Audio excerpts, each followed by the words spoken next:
শামীম, তুই তুই এখনো বেঁচে আছিস? তোকে আমার লোকেরা এখনো মারতে পারেনি? কোথাও শুনেছিস নাকি রাস্তার কুত্তা কখনো জঙ্গলে সিংহকে শিকার করেছে?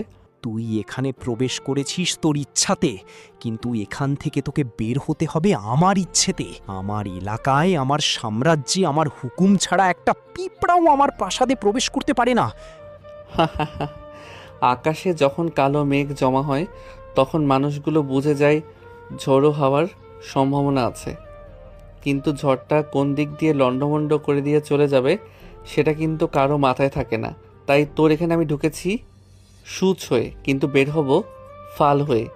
বেশ কিছু নর্তকী মেয়েদের নিয়ে ফাল্গুন হাওয়ায় গান লাগিয়ে রুমের মধ্যে রঙ্গলীলায় মেতেছিল পার্থ।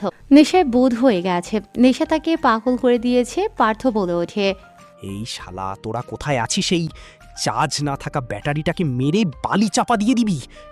এমন সময় কথাটা শোনার পর ড্রয়িং রুমের ভেতর প্রবেশ করে প্রায় 30 থেকে 40 জন ছেলে। এটা দেখে শামীম মুচকি হাসি দেয় আর পার্থ বলে ওঠে, তো আজ কি শেষ? কথা বলার পর যখনই তার দলের ছেলেগুলো তাকে মারতে যাবে ঠিক সেই মুহূর্তে কথা থেকে যেন স্নাইপারের গরম বুলেট আসতে থাকে। চোখের সামনে এক এক করে পার্থের ছেলেপেলেগুলো মাটিতে পড়তে থাকে।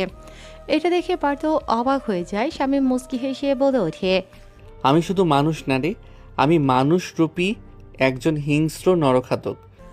কথাটা বলার পর পার্থ সাহেবকে কোনো কিছু বলার সুযোগ না দিয়ে কোমর থেকে একটা চাপাতি বের করে গলার মাঝ বরাবর কোপ মারে। সাথে সাথে গলা থেকে মাথাটা সাদা ফ্লোরের উপরে পড়ে যায়। দেহটা ফ্লোরের উপরে লাফালাফি করতে থাকে। গোল গোল করে মাথাবিহীন কাটা গলাটা থেকে রক্ত বের হতে থাকে। শামীম সেখানে কোনো কথা না বলে চলে আসে নিজের গন্তব্যের উদ্দেশ্যে। রক্তাক্ত শরীর নিয়ে রাস্তা দিয়ে বাইকের উপর বসে যাচ্ছে। তার রাজ্যের সিংহাসনে রাস্তা দিয়ে যাওয়ার সময় হাজারো মানুষ তার রক্ত মাখা শরীরের দিকে তাকিয়ে আছে ভয়ঙ্কর দৃষ্টিতে।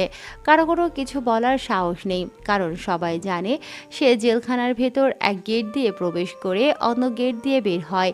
সে কোনোভাবেই নিজের রাগটাকে কমাতে পারে না। নিজের আস্তানায় গিয়ে গোসল করে ফ্রেশ হয়ে খাটের উপর শরীরটা এলিয়ে দিয়েছে।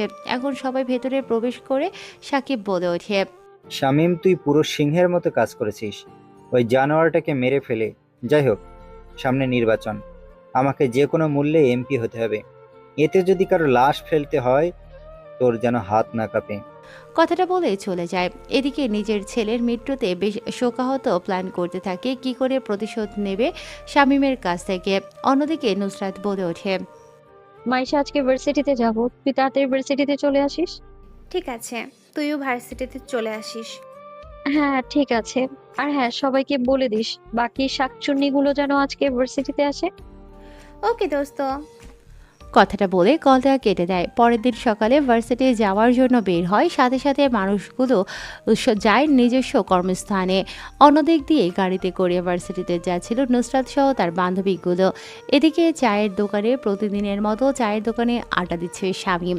এমন সময় শামীমের চোখ যায় রাস্তার একটা বৃদ্ধার দিকে। বৃদ্ধা মহিলাটি খুব কষ্ট করে রাস্তা পার হতে চায়, কিন্তু হাইওয়ের চলমান এই জনবহুল এলাকার বিশাল গাড়ির সারি এড়িয়ে ওপার থেকে এপারে আসতে পারে না।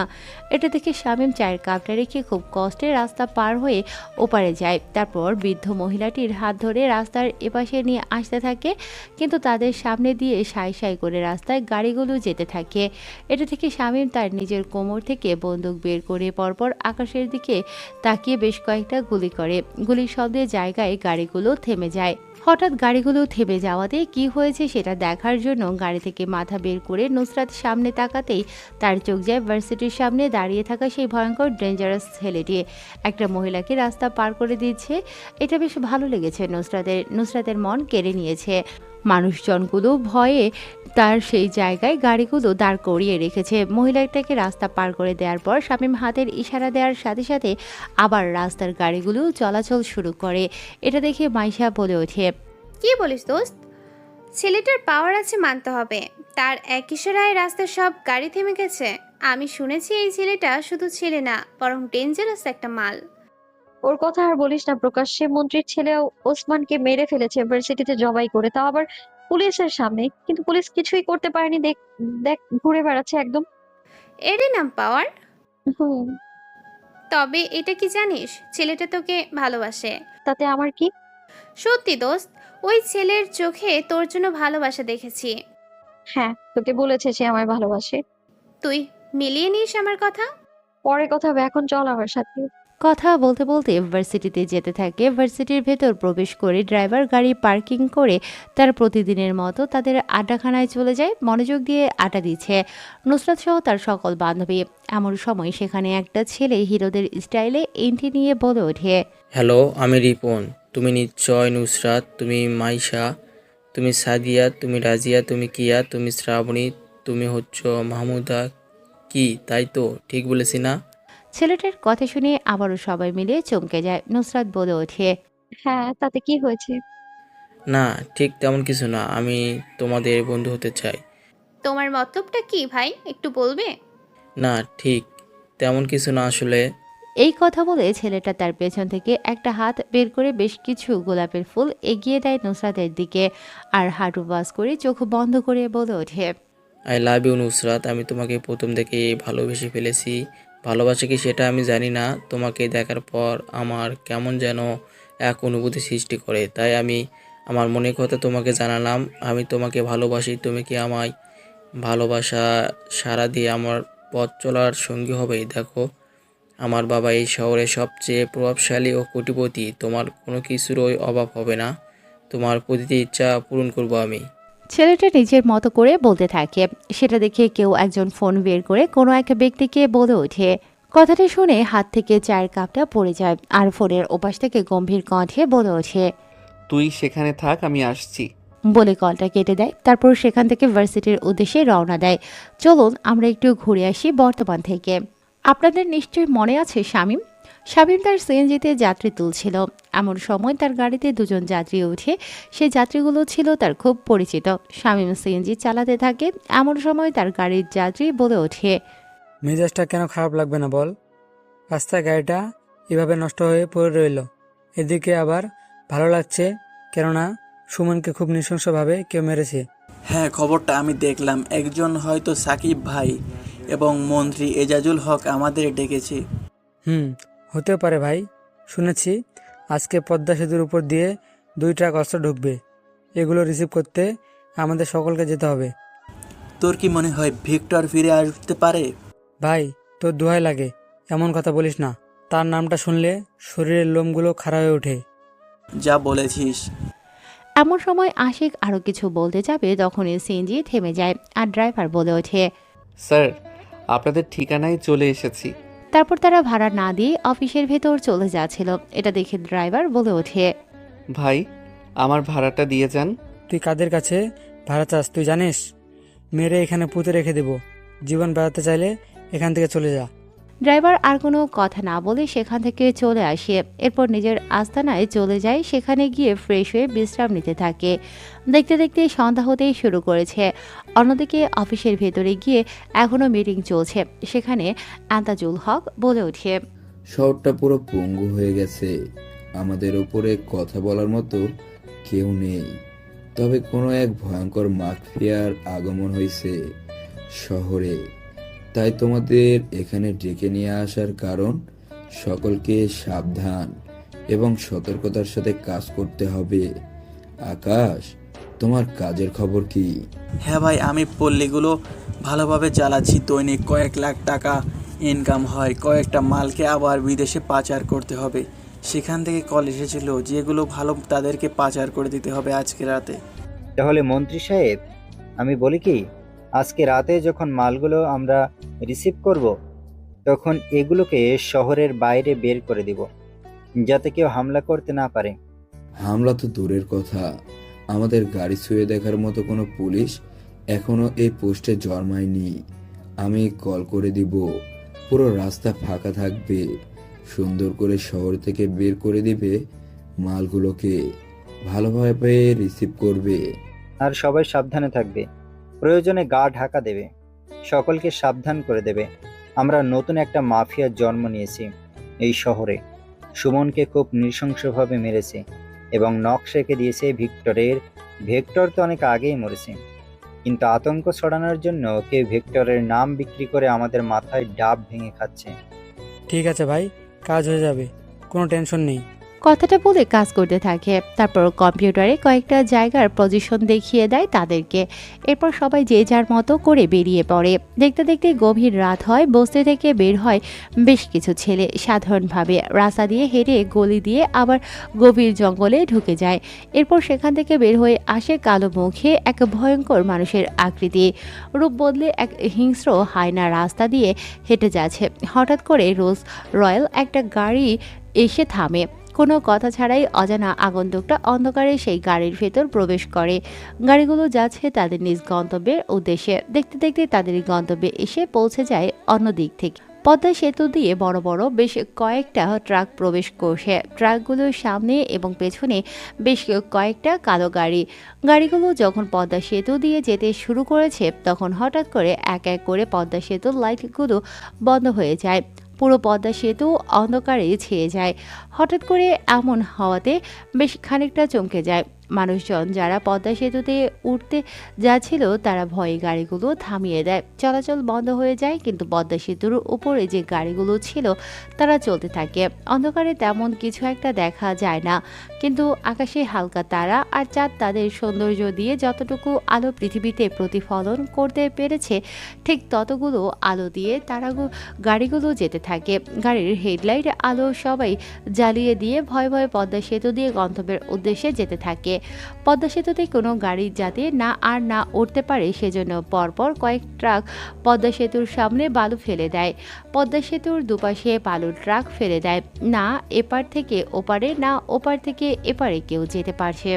এরকম দৃশ্য দেখে গাড়ির ভেতরে থাকা কলিম সাহেব বলে ওঠে, কিরে ভাই, কি হলো? হঠাৎ করে এই পদ্মা সেতুর এটা আবার ভেঙে যাবে না তো? না, বসের অর্ডার আছে, গাড়িগুলো থামানো যাবে না, গাড়িগুলো চলতে থাকুক, থামলেই বিপদ।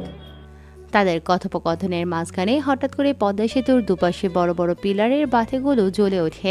আচমকা এমন হওয়াতে সবাই চমকে যায়। ড্রাইভারগুলো গাড়িগুলো ব্রেক করে ফেলে, আবার বন্ধ হয়ে যায়। সবার মধ্যে ভয়ের এক ভয়ঙ্কর অনুভূতি সৃষ্টি হয়। এটা দেখে গাড়ির সামনে থাকা আশিক এবং আকাশ বলে ওঠে, কিরে ভাই, কি হচ্ছে এটা? সেটাই তো কথা, কেন জানি না, আমার মনে হচ্ছে কোনো বিপদের ঘ্রাণ আমার নাকে আসছে। এমন সময় সে কিছু বলতে যাবে তার আগেই তার পকেটে থাকা ফোনটা বেজে ওঠে। ফোনের স্ক্রিনে তাকিয়ে দেখতে পায় গাড়ি দুই ট্রাক ড্রাইভার ফোন করেছে। স্যার, এটা কি হচ্ছে বুঝতে পারছি না, ভয় করছে। গাড়িগুলো থামিয়ে দিব নাকি গাড়িগুলো চলতে থাকবো? না না, তোমরা কোনোভাবেই গাড়ি থামাবে না, গাড়ি চলতে থাকো। ওকে ভাই। কথাটা বলে কলটা কেটে দেয়। গাড়িগুলো আবার যাত্রা শুরু করে। ঠিক তখনই একবার বাতিগুলো জ্বলতে শুরু করে, আবার মুহূর্তের মধ্যেই নিভে যায়। ঠিক যেমন বিয়েবাড়িতে বা কোনো অনুষ্ঠানে মরিচ বাতি দিয়ে পরিবেশটা চকচকে করে জ্বলে, আবার নিভে জ্বলে, আবার নিভে, ঠিক তেমন করতে থাকে। পরিবেশটা কেমন যেন ভুতুড়ে কাণ্ড হয়ে উঠেছে। ঠিক সেই মুহূর্তেই হঠাৎ করে বিকট আওয়াজে একটা শব্দ দূষণ হয়। শব্দ দূষণের সাথে সাথে আগুনের লেলিহান যেন পদ্মা সেতুর মাঝখানে রঙিন করে তোলে। লাল রঙের আবরণে ঢেকে যায় সমুদ্রের চতুর্পাশে। পাশ ছিটকে পড়ে পানিতে কোনো এক যান্ত্রিক যন্ত্র। ভয়ে গাড়িগুলো থেমে যায় সেখানে। সবার কলিজা কেঁপে ওঠে। এটা দেখে বিকট আওয়াজে কেউ একজন হাসি দিয়ে বলে ওঠে, welcome welcome to Victor city, তোমাদেরকে স্বাগতম আমার এই ভিক্টর সাম্রাজ্যে। হা হা হা হা। এদিকে বম ব্লাস্টের মতো বিকট আওয়াজ, অন্যদিকে ভিক্টরের সেই ভয়ঙ্কর হাসি কলিজায় বারবার আঘাত করছে উপস্থিত থাকা সকলের। মাঝ পদ্মা সেতুর মাঝখানে উপরে খোলা আকাশ, যেখানে দিয়ে পালাতে পারবে না কেউ। পেছনে ভয়ঙ্কর বিকট আওয়াজে ব্লাস্ট হয়েছে তাদের গাড়ি। সামনে ভিক্টরের গলা থেকে ভেসে আসা ভয়ঙ্কর হাসি, মাঝখানে পদ্মা সেতুর মাঝে হাবুডুবু খাচ্ছে তারা সকলে। হঠাৎ করে জায়গাটা সাদা ধোঁয়ায় ছেয়ে যায়। গাড়ির ভেতর থেকে সবাই বের হয়ে আসে। গাড়ির সামনে সবার হাতে দেশীয় অস্ত্র। গাড়ির ভেতর থেকে সামনে বের হয়ে আসে আশিক, আকাশ, জসিম, করিম। সাদা ধোঁয়ার মাঝখানে হঠাৎ করে গাড়ির হেডলাইট জ্বলে ওঠে। লাল রঙের একজন মুখোশধারীর মুখ ভেসে ওঠে। কালো পোশাকে, শরীর থেকে কাপড়ে ঢেকে রাখা পোশাকে লেখা ভিক্টর। আমি মিন্টু, আমাকে গল্প লিখতে উৎসাহিত করুন। আমাদের সাপোর্ট করুন। আমার লেখা নতুন নতুন গল্প উপহার দেব। আগে আমি আমার চ্যানেলে রাইটিং করতাম, কিন্তু আপনাদের সাপোর্ট না পাওয়ায় মাঝখানে রাইটিং ছেড়ে দিয়েছিলাম। আবার রাইটিং শুরু করেছি।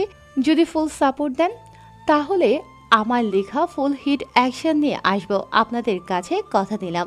তবে সত্যি আমার এই গল্পটাকে 1 মাসের ভেতর 100কে নিয়ে যাইতে হবে। অন্যদিক থেকে সবার মনে আতঙ্ক, সবার হাতে দেশীয় অস্ত্র থাকলেও ভেতরে ভয় কাজ করছে এবং ভিক্টরকে নিজের চোখের সামনে ধোয়ার মাঝখানে দেখে সবার কলিজার পানি শুকিয়ে গেছে। এটা দেখে মনের মধ্যে ভয়ের এক আতঙ্ক বিরাজ করছে। আশিক, আকাশ, জসিম, কলিমের আকাশ বলে ওঠে, ভাই তুমি বেঁচে আছো? উপর থেকে নির্দেশ না আসা পর্যন্ত এই ভিক্টরকে মারতে পারবে না কেউ। আমার টিকিট এখনও কাটা হয়নি, তার আগেই তোরা আমাকে পাঠাতে চেয়েছিস ওপারে, কিন্তু টিকিট ছাড়া আমি তো যেতে পারি না ওপারে। তাই তো আবার আমাকে চলে আসতে হলো তোদের মাঝে। তবে তোদের টিকিট আমি ঠিকই কেটেছি, শুধু এখন তোদেরকে পাঠাবো ওপারে। কথাটা বলে 1 পা 2 পা করে সামনে এগিয়ে যায়। এখনো ধোঁয়া উড়ছে মাঝ সমুদ্রের পদ্মা সেতুর মাঝে। কি হচ্ছে কেউ বুঝতে পারছে না, এপার ও ওপারের মানুষ। ভাই, তুমি তো বাঁচতে পারবে না, মৃত্যুর হাত থেকে ফিরে এসেছো। কিন্তু এখন তো তোমাকে মরতে হবে, কারণ আমাদের পেছনে দেখেছো কতজন। কথাটা শুনে হেসে ওঠে ভিক্টর। রাস্তায় অনেক কুত্তা দেখা যায়, তবে ঘেউ ঘেউ করলেই সে সিংহ হয়ে যায় না। তার জন্য একা চলতে হয়, তবেই তাকে সিংহের মতো দেখা যায়। কথাটা বলে একটা সিগারেট জ্বালিয়ে টানতে থাকে। এরপর সামনে থাকা কোনো কিছুর উপর থেকে একটা কালো কাপড় সরিয়ে দেয়। বেরিয়ে আসে একটা মেশিন গান। এটা দেখে সবার হুঁশ উড়ে গেছে, ভয়ে কলিজার পানি শুকিয়ে গেছে। বুকের মধ্যে সকলের 1 চিনচির অজানা ব্যথা শুরু হয়েছে। সবার চোখগুলো বড় বড় হয়ে গেছে, সবাই পেছাতে থাকে। ভিক্টর সেই মেশিন গানটা নিয়ে সামনে এগোতে থাকে, কেননা মেশিন গানটাতে চাকা সিস্টেম করা আছে। শামীম সামনে এগিয়ে যায়, সকলে পিছিয়ে যায়। শামীম মেশিন গানটা চালু করে, গুলি ছুড়তে থাকে শিলা বৃষ্টির মতো। মেশিন গান থেকে বের হতে থাকে বুলেট। মুহূর্তের মধ্যে জায়গাটা বালুদের গন্ধে আর রক্তের স্রোতে ভেসে যায়। পদ্মা সেতু বয়ে মাঝ সমুদ্রের পানি লাল রক্তে রঙিন হয়ে ওঠে। মাঝ সমুদ্রের পদ্মা সেতুর উপর থেকে মানুষের চিৎকার আর আর্তনাদ ও গুলির শব্দে ব্রিজের 2 প্রান্তের মানুষ আতঙ্কে পড়ে যায়। কোনো কিছু বলার সুযোগ না দিয়ে সবাইকে মেরে ফেলে। বেঁচে আছে শুধু 3 জন মানুষ, বাকি সবাই গুলির আঘাতেই ক্ষতবিক্ষত। 3 জন গাড়ির নিচে এখনও শুয়ে রয়েছে। তাদের মধ্যে রয়েছে কলিম, আশিক, আকাশ। ভিক্টর মুস্কি হাসে। এরপর মেশিন গানটা রেখে ট্রাকের নিচ থেকে কলিমের পা দুটো টেনে নিয়ে যেতে থাকে সেতুর মাঝে। কলিমকে টেনে নিয়ে যাওয়াতে বুকের চামড়াগুলো রোডের আঘাতে ছিঁড়ে আসতে থাকে। এরপর তাকে বেঁধে ফেলে ল্যাম্পপোস্টের পিলারে। কলিম বলে ওঠে, আমাকে ছেড়ে দে ভাই, আমি তো কোনো কিছু জানি না, আমি শুধু গোলামের হুকুমদারি করি। শামীম কোনো কথা শোনে না। আশিক, আকাশ সবটা দেখতে থাকে। গাড়ির ভেতর থেকে টানতে টানতে আবারও বের করে নিয়ে আসে আশিককে। তাকেও ল্যাম্পপোস্টের ঝুলিয়ে দেয়, একইভাবে নিয়ে আসে আকাশকে। এরপর তাদের চোখের সামনে একটা ধারালো ছুরি বের করে তারপর শরীরে থাকা সমস্ত পোশাক কেটে ফেলে, খুলে দেয়। এটা দেখে মুস্কি হাসি দেয়। ছেলেটা পুরো সাইকো বললে ভুল হবে, পুরো পাগল। পাগলটাকে তার যখন যা ইচ্ছে হয় তখন সে তাই করে, বলে ওঠে সে। তোরা জানিস আমার সাথে বেইমানির ফল কতটা ভয়ঙ্কর হতে পারে, কিন্তু তারপরও তোরা ঠিক একই কাজটা করলি, এখন তো সাজা পেতে হবে। কথাটা বলে গাড়ির ভেতর থেকে একটা কড়াই একটি গ্যাস সিলিন্ডার নিয়ে আসে। তারপর গ্যাস সিলিন্ডার অন করে দিয়ে তার উপর কড়াই বসিয়ে দেয়। এরপর সেখানে তেল ঢেলে দেয়। তেলটা গরম হতে থাকে, টকবক টকবক করতে থাকে ফুটন্ত লাল আকৃতির তরল করে। এরপর সেখানে একটা গরম বাউচি রাখা হয়, সাথে সাথে বাউচিটা গরম হয়ে ওঠে। তারা 3 জন এই দৃশ্যটা দেখতে থাকে। এরপর শামীম সেই বাউচিটা গরম তেল থেকে উঠিয়ে কিছুটা গরম তেল সেই 3 জনের পুরুষাঙ্গের মাঝে ঢেলে দেয়। সাথে সাথে 3 জনে চিৎকার দিয়ে ওঠে। তাদের 3 জনের চিৎকারে পুরো সেতু কেঁপে ওঠে, ছটফট করতে থাকে বাঁচার জন্য। এরপর গরম বাউচিটা চেপে ধরে তাদের লজ্জায় স্থানে। চিৎকার আর কান্না করতে থাকে 3 জনে। কান্না করতে করতে কলিম বলে ওঠে, ভাই তোর পায়ে পড়ি প্লিজ, তুই ছেড়ে দে আমাকে, আমি কিছু জানতাম না, আমি তো শুধু কাজ করি। ভিক্টরকে চিনে না এমন কোনো বান্দা এখন এই পৃথিবীতে বাকি নেই। ভিক্টরকে না চিনলেও ভিক্টরের ভয়ঙ্কর শাস্তির কথা জানে। কথাটা বলে মুস্কি একটা হাসি দেয়। যে জায়গায় গরম তেল ফেলে দিয়েছে এবং বাউজি গিয়ে দিয়ে ছ্যাঁকা দিয়েছে সেই জায়গাটায় বড় বড় ফুসকা হয়ে গেছে। এরপর গরম তেল বাউজি আরেকটু গরম করে নিয়ে তাদের বিভিন্ন জায়গায় ছ্যাঁকা দিতে থাকে। যেখানে দিচ্ছে সেখানে পটপট শব্দে ফুসকা পড়ে যাচ্ছে, যাতে এই আর্তনাদ আরও বেশি করে আকার ধারণ করে। তাই সেই জায়গায়, সেই ফুসকা পড়া জায়গায় আরও লবণ ঢেলে দেয়।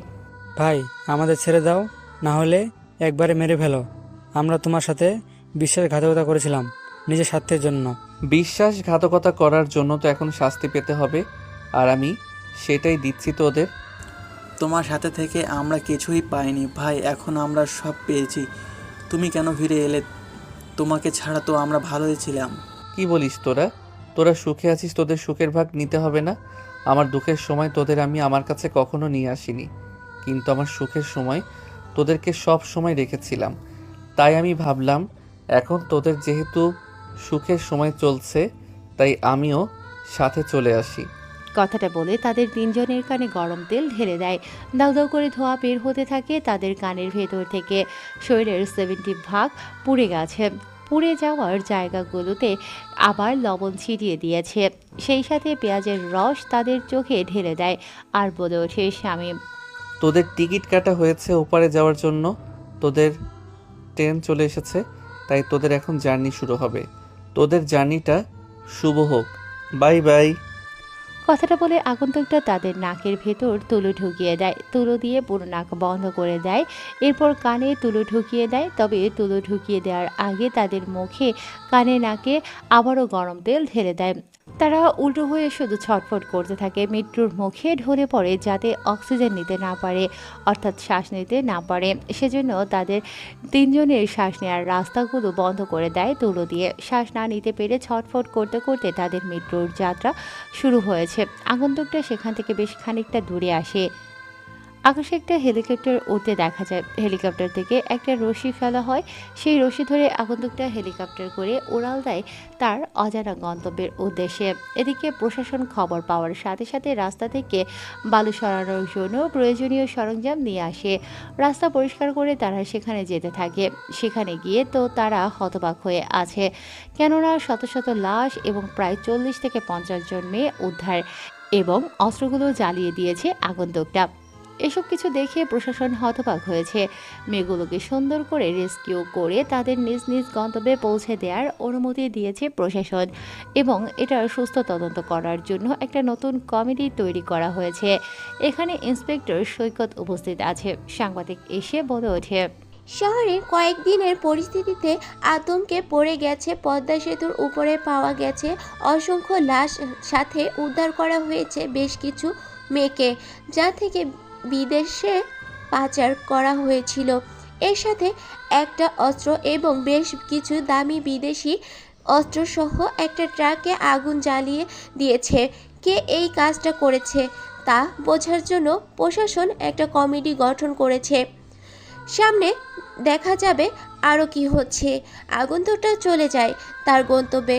প্রতিশোধ হিংস্র হয়ে ওঠে। খবরটা পৌঁছে যায় চতুর্পাশে। আতঙ্কে পড়ে যায় শত্রুগুলো। এদিকে মন্ত্রীসহ সবাই মিলে ভয়ে এক জায়গায় বসে আছে। প্যান্ট প্রোগ্রাম কোথা থাকে নিজের মতো করে। অন্যদিকে চলুন আবারও অতীত থেকে একটু ঘুরে আসি। আপনাদের নিশ্চয় মনে আছে কলটা কেটে দেওয়ার পর শামীম সেখান থেকে ভার্সিটির উদ্দেশ্যে রওনা দিয়েছিল। চলুন তারপর কি হলো শুনে আসি। ভার্সিটিতে যেতে থাকে শামীম সহ তার দলের ছেলেপেলেগুলো। অন্যদিকে ছেলেটা চোখ বন্ধ করে প্রপোজ করতে থাকে নিজের মনের মতো করে। কবিতার শায়রি মিলিয়ে বলতে থাকে ছেলেটি। সবাই হতবাক হয়ে তাকিয়ে আছে, কেউ কোনো কিছু বলছে না। বেশ অনেকক্ষণ হয়েছে ছেলেটা হাঁটু ভাঁজ করে ভার্সিটির মাঠে বসে আছে। এবার সে মিটমিট করে চোখ খুলে আর বলে ওঠে, কি হলো, কোনো কথা বলছো না যে? কথাটা বলে সামনে চোখ মেলে তো অবাক হয়ে যায়, কেননা তার সামনে এক বিশাল আকৃতির মানব দেহ সামনে দাঁড়িয়ে আছে। দেখতেই বেশ খানিকটা চমকে যায়। রিপন নামের ছেলেটা আমতা আমতা করে বলে ওঠে, আরে মশাই, আপনি আবার কে? কোথা থেকে উড়ে এসে সামনে এসে পড়লেন বলেন তো? আমি উড়ে আসিনি, তবে তুমি হেঁটে এসেছে আমাদের সম্পদের এদিকে হাত বাড়িয়েছো। ফুলটা দেখতে ভালো, তবে এই ফুলটা তোমার হাতে শোভা পায় না। এটা গাছেই সৌন্দর্য দেখায়। মানে কি? তুমি যাকে প্রপোজ করছো সে আমার হবু স্ত্রী, তাই তার থেকে তুমি দূরে থাকো, আর প্রপোজ করার কথা স্বপ্নেও ভেবো না। এই কথা শুনে নুসরাত, মাইশা, শ্রাবণী, কেয়া, মাহমুদা সকলে হা হয়ে তাকিয়ে আছে। তারা বুঝতেই পারে না তাদের এঙ্গেজমেন্ট কবে হলো, যে এই ছেলে নুসরাতকে তার হবু বউ বলে পরিচয় দিয়েছে। পেছন থেকে এই কথা শুনে নুসরাত এগিয়ে এসে বলে ওঠে, এই যে মিস্টার, আপনি এটা কি বলছেন? হ্যাঁ, শামীম তার দিকে রাগী দৃষ্টিতে তাকায় আর বলে ওঠে, জান, আমি কথা বলছি তো, মাঝখানে তোমাকে কেন কথা বলতে হবে? এই কথা শুনে পুরোপুরি বাকরুদ্ধ হয়ে যায় উপস্থিত থাকা সকলে। তুমি যে স্বপ্ন দেখছো সেটা স্বপ্নের মাঝেও দেখো না, কারণ যে আমার সম্পদের দিকে তাকায় তার আমি চোখ তুলে ফেলি। তোমার ধারণা নেই তুমি কার সাথে কথা বলছো। আমার বাবা একজন কোটিপতি বিজনেসম্যান, এই শহরের মন্ত্রী, এমপিগুলো আমার বাবার কথায় উঠে বসে, সেখানে তুমি আমাকে... একথা বলতেই কানের নিচে পরপর বেশ কয়েকটা থাপ্পড় দেয় শামীম আর বলে ওঠে, শালা, এতক্ষণ ধরে ভালো করে বোঝালাম, বুঝলি না? কানের নিচে আর 2টা দিব, এখন এখান থেকে না গেলে। শামীমের হাতে থাপ্পড় খেয়ে ছেলেটা চুপসে যায়, কেননা একটা থাপ্পড় ছিল সিংহের থাবার মতো। ছেলেটা চলে যেতেই শামীম উল্টো হয়ে ঘুরে নিজের হাঁটু ভাঁজ করে ফুলের লাল গোলাপ এগিয়ে দিয়ে বলে ওঠে, ওহে আমার ছোট্ট রাজ্যের মহারানী, আমি তোমার প্রেমে পড়েছি। আমি তোমাকে ভালোবাসতে চাই, যদি তুমি আমার ভালোবাসাকে সমর্থন দাও। তোমার রঙে নিজেকে রাঙিয়ে নিয়ে নতুন করে বাঁচতে চাই তোমার হাতটা ধরে। জানি আমি মাফিয়া, কিন্তু মনটাকে আর থামাতে পারলাম না। তোমাকে দেখার পর ভালোবাসার টানে তোমার মায়াবী চোখে চোখ রেখে আবার তোমার কাছে ফিরতে হলো ভালোবাসা চাইতে। তুমি কি হবে আমার রাজ্যের রানী? আমি তোমায় ভালোভাবি। আই লাভ ইউ আমার মায়াবী। সবাই মুগ্ধ হয়ে শুনছে। এটা দেখে নুসরাত বলে ওঠে, ও হ্যালো মিস্টার, তার আগে আপনি এটা বলুন যে আপনার সাথে আমার কবে বিয়ে ঠিক হয়েছে? না মানে বিয়ে ঠিক হয়নি, তবে হবে। আমি বুঝি বসে আছি আপনার মতো একটা মাফিয়াকে বিয়ে করার জন্য? কেন কেন? আমি কারো থেকে কোনো দিক দিয়ে কমে আছি নাকি? আমার কি নেই? সব কিছু আছে। জীবনসঙ্গী পাওয়ার জন্য যা লাগে আমি তা অর্জন করেছি। আপনাকে সবাই ভয়ে সম্মান করে, কারণ সম্মান পাওয়া এতটা সহজ না। আপনাকে সামনে ঠিকই সম্মান করে, কিন্তু পেছনে আপনার নিন্দা করে সবাই। তবে আমি তোমারই হাতটা পেলে এই রাস্তা ছেড়ে দিয়ে ভালো মানুষ হয়ে সহজে বেঁচে থাকবো। তাই নাকি? তাহলে তো আপনাকে একটা সুযোগ দেওয়া উচিত। দেখি আপনি আমাকে পটাতে পারেন কিনা। তা কি মনে হয় ম্যাডাম আমি আপনাকে পটাতে পারবো না? দেখা যাক।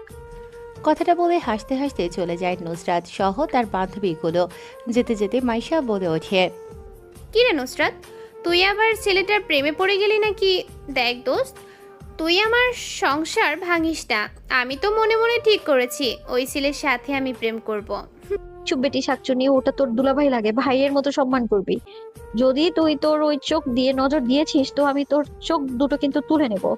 তুই তো আর তাকে ভালোবাসিস না। তোকে কে বলেছে আমি তাকে ভালোবাসি না? আমি দেখেছি সে মাফিয়া হলেও তার মনে আছে গরিব মানুষের জন্য ভালোবাসা। সে তাদেরকে মারে যারা অপরাধ করে, সে অপরাধীদের বিরুদ্ধে কাজ করে। সে একাই 100 জনের সমান। আমি দেখতে চাই সে আমাকে তার প্রেমে ফেলতে পারে কিনা। যদিও আমি তার প্রেমে অলরেডি পড়ে আছি, তবুও সে আমাকে পটাতে পারে কিনা দেখি। ও ও, আহা, ইসরে, মনে মনে প্রেমের সাগরে হাবুডুবু খাচ্ছে শালি শাকচুন্নি একটা। সবাই ওহো বলে হেসে ওঠে। তারপর তারা যেতে থাকে। নির্বাচনের সময় এগিয়ে আসতে থাকে। নির্বাচন এলেই সমস্ত শয়তান হয়ে যায় ফেরেশতা। নির্বাচন চলে গেলেই আবার সকলে হয়ে যায় শয়তানের বাবা। নির্বাচনের আগে সবার মাথায় টুপি আর পাঞ্জাবি পরে ভোট চাই জনগণের কাছে। নির্বাচন চলে গেলেই তারা নিষিদ্ধ পল্লীতে গিয়ে পতিতাদের নিয়ে রাত কাটিয়ে দিনের বেলা বেশ্যা নিয়ে বলে গালি দিয়ে তাদেরকে। নির্বাচনের কারণে শামীমকে এগিয়ে এদিক ওদিক ছোটাছুটি করতে হয়। আজকে শামীমের কিছু ত্রাণ বিতরণের প্রোগ্রাম আছে। শামীম কয়েকটা ত্রাণ নিয়ে এসেছে। উপস্থিত হয়েছে কয়েকশো গরিব দুঃখী মানুষ। বিতরণ করতে থাকে। এদিক দিয়ে বিকেলে মার্কেটে যাচ্ছিল বান্ধবীদের সাথে নুসরাত সহ সকলে। তাদের চোখ যায় সেদিকে। তারা দূর থেকে সবটা দেখতে থাকে। শামীম ত্রাণ বিতরণ করে আর বলে ওঠে, এই শামীম যতদিন বেঁচে আছে ততদিন আপনাদের পাশে থাকবে। আমার জন্য দোয়া করবেন, আমি যেন আপনাদের জন্য লড়াই করতে পারি। আমি মানুষ হিসেবে খারাপ হলেও আপনাদের উপর কখনো অত্যাচার করিনি। আপনাদের জন্যই আমি লড়াই করছি বড় বড় রাঘব বোয়ালদের সাথে। সবাই দোয়া করতে থাকে। দেখতে দেখতে রাত হয়ে যায়। তার বিতরণ শেষ। গন্তব্যের উদ্দেশ্যে রওনা দিয়েছে শামীম। শামীম আজকে একাই যাচ্ছে। রাত প্রায় 11টা বাজে। রাস্তা পুরো নিস্তব্ধ হয়ে গেছে। সবাই বাইক নিয়ে আনন্দের সাথে তার গন্তব্যে যাচ্ছে। এমন সময় তার চোখ যায় রাস্তায় প্রায় 10-15 জন মানুষকে আটকে রেখে তার ব্যাগ নিয়ে চলে যাওয়ার চেষ্টা করছে। এটা দেখে শামীম তাদের সামনে গাড়ি থামায়। গাড়ি থেকে নেমে তাদের উদ্দেশ্যে বলে ওঠে, এখানে কি হচ্ছে? কারণ তো আছে, কারণ তুই যাকে ধরেছিস উনি আমার শ্বশুর হবে। শামীম কিন্তু এমনি কথাটা বলেছে। সে কিন্তু জানতো না ইনি কে, এমনিই বলেছেন। ছেলেটা এটা শুনে হেসে বলে ওঠে। তাই নাকি? কথাটা বলতেই 3-4 জন এগিয়ে যায় শামীমকে মারতে। এটা দেখে শামীম মুচকি হাসি দেয়। একটা ছেলে যখনই শামীমের নাক বরাবর ঘুষি মারতে যাবে ঠিক তখনই ছেলেটার হাতটা ধরে উল্টো ঘুরিয়ে মরমর শব্দে হাত ভেঙে ফেলে। এটা দেখে বেশ খানিকটা ভয় পায়। আবার একজন এগিয়ে গেলে তাকে বেশ কয়েকটা পেটে ঘুষি পাঁচ করে। পরের জন যখনই মারতে যাবে ঠিক তখনই তার 2 পায়ের ফাঁকা মাঝখানে লাথি মারে। ব্যথায় সবাই কুঁকড়ে ওঠে। শামীম বলে ওঠে, এখন তুই বাকি আছিস, তুইও চলে আয়। এরপর ছেলেটা এগিয়ে যায় একটা ধারালো ছুরি নিয়ে। আচমকা আঘাত করাতে বেশ খানিকটা হাত কেটে যায়। রক্ত দেখে মাথার তার ছিঁড়ে যায়। চোখগুলো লাল রক্তবর্ণ ধারণ করে। মুচকি হেসে ছেলেটার পায়ে লাথি মারে। সাথে সাথে ছেলেটা মাটিতে হুমড়ি খেয়ে পড়ে। এরপর ছেলেটার ঘাড় বরাবর একটা লাথি মারে। সাথে সাথে লাথি খাওয়ার ঘাড়ে হাড় ভেঙে যায়। ঘাড় নাড়াচাড়া করতে পারে না। মাটিতে পড়ে ছটফট করতে থাকে আর বলে ওঠে, আমি ভিক্টর। সকলের যাত্রা যেখানে শেষ হয় সেখান থেকেই আমার যাত্রা শুরু হয়। কথাটা বলে শামীম চলে যাচ্ছিল। এমন সময় পেছন থেকে বলে ওঠে, কে বাবা তুমি? আমি শামীম, সবাই ভিক্টর বলে চিনে। সবাই বাঘে মহিষে এক গাঁতে পানি খায়, যার নাম শুনলে সেই ভিক্টর?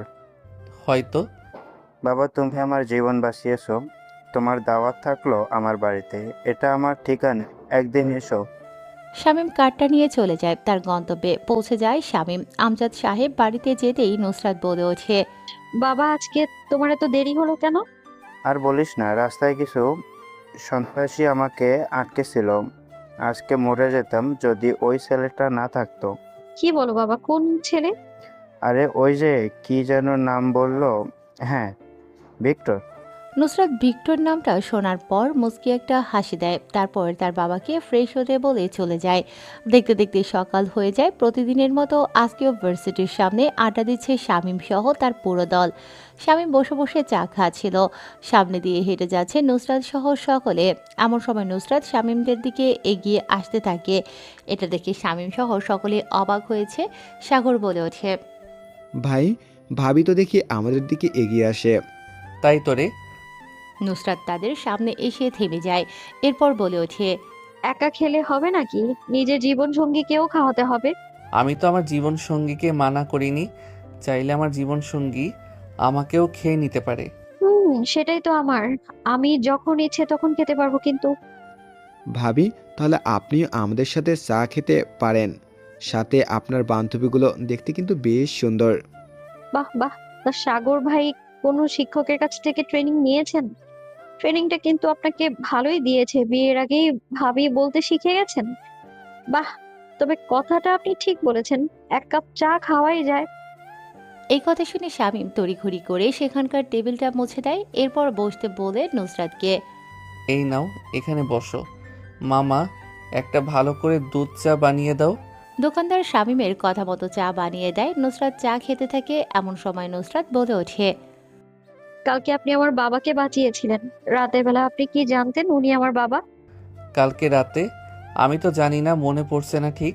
কালকে রাতে রাস্তায় একজন মানুষের উপরে আক্রমণ করেছিল। ও হ্যাঁ, মনে পড়েছে, কিন্তু উনি তোমার বাবা ছিল আমি তো জানতাম না। আপনি বলেছিলেন উনি আপনার শ্বশুর হয়। হ্যাঁ বলেছিলাম কথায় কথায়, কিন্তু আমি তো জানতাম না যে উনি তোমার বাবা। তাহলে তো বাড়ি পর্যন্ত পৌঁছে দিয়ে আসতাম। তাই বুঝি? তবে হ্যাঁ, পরে আমাকে দাওয়াত দিয়েছে ওনার বাসায় যাওয়ার। এখন যেহেতু জেনে গেলাম, তাহলে দাওয়াত খেতে যাওয়া যায়, কারণ এক ঢিলে দুই পাখি মারা যাবে। ওকে, তাহলে কালকে আসেন।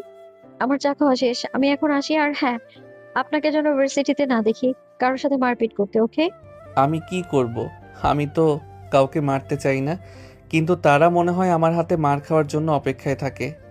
ওপরে আপনার হাতে মনে হয় বরকত আছে, তাই মানুষ বিনা কারণেই আপনার কাছে মার খেতে আসে, তাই না ফাজিল কোথাকার? কথাটা বলে চলে যায়। যেতে যেতে পেছন ফিরে তাকিয়ে চোখ মেরে দেয় শামীমের দিকে। শামীম এটা দেখে তো পুরো ফিদা হয়ে গেছে। এমন সময় পকেটে থাকা ফোনটা বেজে ওঠে। হ্যালো শামীম, তুমি চতুর্পাশে আমার নির্বাচনের পেপার ছড়িয়ে দাও। ঠিক আছে ভাই। কল কেটে দেয়। এদিকে ফোন করে ইন্তাজুল হক আর বলে ওঠে ওপাশে থাকা মানুষটাকে। বিজয়, যে করেই হোক তুমি ওই ডিরেক্টরের দুর্বলতা খুঁজে বের করো। যত তাড়াতাড়ি সম্ভব ওকে দুনিয়া থেকে সরিয়ে দিব। স্যার, পাত এমপি কেউ মেরে ফেলেছে। সাকিব এবার এমপি হবে নিশ্চিত। প্রয়োজনে তাদের দুজনকে মেরে ফেলবো না, না হলে আমাদের ব্যবসায় লালবাতি জ্বলবে। আমাদের সমস্ত লোক আইটেম ওর পেছনে পড়ে আছে, সুযোগ পেলেই তাকে মেরে ফেলবে। তাই তার একটা ছোট দুর্বলতা বের হয়েছে, শিওর এখনই হয়নি। খবর চলে আসলেই আমি সকল খবর পেয়ে যাবেন। যা করবে তাড়াতাড়ি করবে, সময় নেই। প্রয়োজনে তাদের দলের ছেলেপেলেগুলোকে কিনে নাও। যত টাকা লাগে, টাকা গেলে টাকা কামানো যাবে। মনে রাখবে, বৃষ্টি থেমে গেল, ছাতাটাও বোঝাও মনে হয়। কলি ফুরিয়ে গেলে যে কলম দিয়ে স্বপ্ন লেখা হয়েছিল সেটারও জায়গা হয় না। ঠিক তেমনই, যতদিন তুমি মানুষের কাজে লাগবে ততদিন তোমার দাম থাকবে। যেদিন তুমি আর কাজে আসবে না সেদিন তুমিও অপ্রয়োজনীয় হয়ে যাবে। মনে রাখবে, মানুষের স্বার্থ ফুরিয়ে গেলে মানুষ বদলায়, আর সম্পর্ক নীরবে মারা যায়। ওকে ভাই, ঠিক আছে, কাজ হয়ে যাবে। এদিকে শামীম প্রচার করতে থাকে সাকিবের সমস্ত নির্বাচনীয় বিধিবিধান। দেখতে দেখতে পরের দিন সময় হয়ে আসে। সকাল 10টা বাজে। আজকে ভার্সিটিতে আসেনি কেউ, কেননা আজকে স্বামী যেতে চেয়েছে নুসরাতের বাড়িতে। তাই নুসরাতও তার বান্ধবীগুলো ভার্সিটিতে আসেনি। নুসরাত ফোন করে উঠে কোনো এক নাম্বারে। এদিকে এখনও ঘুমিয়ে চলেছে ছেলেটা। ফোনটা উঠিয়ে রিসিভ করতেই ওপাশ থেকে বলে ওঠে, এই যে মিস্টার, আপনি কোথায়? ঘুমাচ্ছে। আপনি কে? আমি আপনার বউ। তা না হয় ঠিক আছে, কিন্তু আমি বিয়ে করলাম কবে? কেন স্বপ্নে গিয়ে? চাপা বন্ধ কর। আমি নুসরাত, আমাদের বাড়িতে কখন আসবে? নুসরাত? ও, আমি তো সেই ভাগ্যবান ব্যক্তি, বিয়ের আগেই এত যত্ন। তো মিস্টার, আপনার বুঝি কষ্টে থাকার ইচ্ছে আছে? একদম না। আমি তো শুধু সুখের মাঝে ভাসতে চাই, তাও আবার আপনাকে নিয়ে। তাই না? তাড়াতাড়ি আসো। বলে কলটা কেটে দেয় শামীম। ঘুম থেকে উঠিয়ে রেডি হয়ে তাদের বাড়ির উদ্দেশ্যে রওনা দেয়। কিছু সময়ের ভেতর তাদের বাড়ি পৌঁছে যায়। তাদের বাড়ির সামনে গিয়ে কলিং বেল বাজাতেই দরজা খুলে দেয় নুসরাত। শামীমকে দেখে নুসরাত বলে ওঠে, এতক্ষণে আপনার আসার সময় হলো মশাই?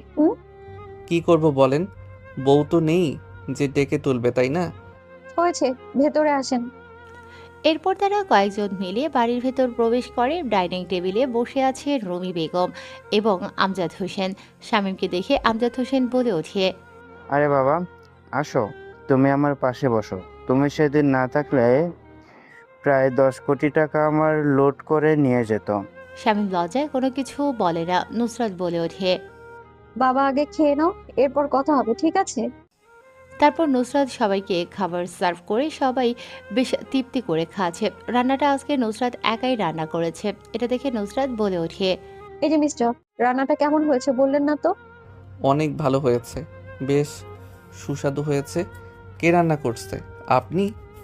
হ্যাঁ, আমি রান্না করেছি, তাও আবার আপনার জন্য। আরে ভাবি, শামীম ভাইয়ের সাথে পরে কথা বলেন, আগে প্লেটে তরকারি দেন। তরকারি তো সাফ হয়ে গেছে। এটা শুনে শামীমের গলায় ভাত আটকে যায়। শামীম লাথি মারে সাগরের পায়ে। সবাই একে অপরের দিকে তাকিয়ে আছে। এটা দেখে আমজাদ হোসেন বলে ওঠে, ভাবি মানে? ঠিক বুঝলাম না বাবা, তুমি কি বলতে? আরে বাবা, তেমন কিছু না, তুমি খাও তো।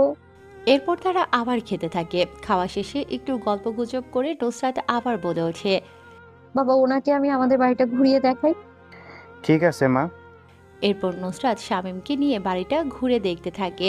সম্পূর্ণ বাড়িটা ঘোরা শেষে নুসরাত শামীমকে নিয়ে তার রুমে যায়। পেছন পেছন যেতে থাকে শামীম। হঠাৎ করেই নুসরাত শামীমের শার্টের কলার ধরে 4 ঠোঁট 2 ঠোঁটে রূপান্তর করে। শামীম তো বিস্মিত, অবাক হয়ে গেছে। বেশ কিছু সময় নীরবতায় ছেড়ে যায়। শামীম ধাক্কা দিয়ে সরিয়ে দিয়ে বলে ওঠে, আরে আরে, আমি তো দেখছি তুমি সেই লেভেলের বেহায়া। তো এসব ঠিক না। ওলে বাবুটা, আমাকে প্রপোজ কবে করবে? তা আপনাকে কিভাবে প্রপোজ করতে হবে? আমি চাই যে আমাকে ভালোবাসে, যেন আমাকে সারা বিশ্বের সামনে প্রকাশ করে ভালোবাসে। সে যেন সারা বিশ্বকে জানিয়ে দেয় যে সে আমাকে ভালোবাসে, আমি শুধুই তার। তাহলে ঠিক আছে, শুধু বিশ্ব না, পুরো পৃথিবী জানবে তুমি শুধুই আমার, আর আমি শুধু তোমার। তোমার দিকে চোখ তুলে তাকানোর মতো এই পৃথিবীতে দ্বিতীয় জনের সাহস থাকবে না। কালকে ভার্সিটিতে তোমাকে আমি প্রপোজ করব। ওকে, ঠিক আছে, চলো তাহলে এখন নিচে যাই। এরপর তারা নিচে চলে যায়। তারপর নিচে গিয়ে আমজাদ হোসেনের সাথে দেখা হয়। শামীম বলে ওঠে, আঙ্কেল, আজকে তাহলে আমরা আসি। ঠিক আছে বাবা, সময় করে আরেকদিন এসো।